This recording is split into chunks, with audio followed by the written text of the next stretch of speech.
Okay, so we're going to work on the equation graphic organizer.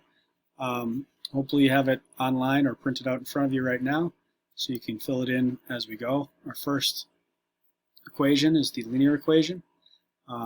As you see in the name, it makes a straight line. The general form is a times x plus b times y plus c equals 0. And the definition, very simple. You can write an equation that creates a straight line.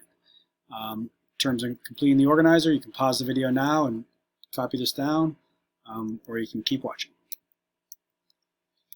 Quadratic equation is an equation of the second degree, meaning it contains at least one term that is squared. So here, if we have the general form, you can see that second degree, or the power of 2, the exponent there, means it is a quadratic equation. If that was a 3, it would not be quadratic. A, B, and C are constants. That's another way of saying numbers. A cannot be equal to 0, and x is the unknown variable here. The shape is called a parabola, and it makes a U shape, either opening up or down. Exponential. The variable x is now in the power rather than the base. What do I mean by that? Well, here is a function, f of x equals a. To make it an exponential function, the variable is in the power. That x is the exponent. The unknown thing is the exponent. Shape of the graph, a has to be greater than 0, and a is not equal to 1. X has to be greater than 0. The shape of this graph starts out growing very small and then gets larger and larger, much larger as it goes on. So no animation here, sorry. Rational functions are any function whose value can be expressed as the quotient of two polynomials. So the general form, f of x equals p times x over q times x. All that means is in the numerator, there's a polynomial, and the denominator, there's a polynomial. You can see an example over here, polynomial, polynomial, and the shape, it looks like kind of mirrors each other.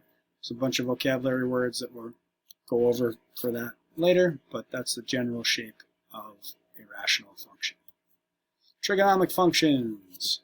A function of an angle expressed as the ratio of two sides of a right triangle that contains that angle. That sounds really confusing. If you've worked with trigonometry before, you know it's about finding angles and sides and working with triangles. So don't worry about it too much. Just get the definition down. We have y equals sine of x is the general form. Y equals cosine of x is the general form for the cosine.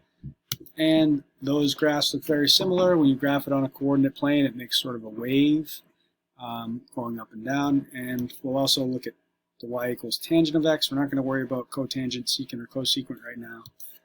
But the shape of the tangent graph is similar to the waves, but it's vertical.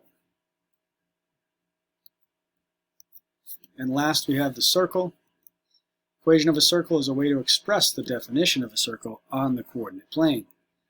The general form is written right here, and you may never have seen that before. You're likely to have worked more with the standard form if you've worked with the equation of a circle before, where h and k are the coordinates of the center and r is equal to the radius. I know I'm speaking a different language right now, but the shape of the graph is going to be a circle. So that's it for the graphic organizer for Math 4 portfolio. If you're Math 3 and 4 portfolio, you have a couple other ones to do that I will upload. Good job. Oh, don't forget, as soon as you're done with this graphic organizer, creating your own, please be sure to upload the link and make sure you share it with me as well. If you have questions on how to do that, please ask.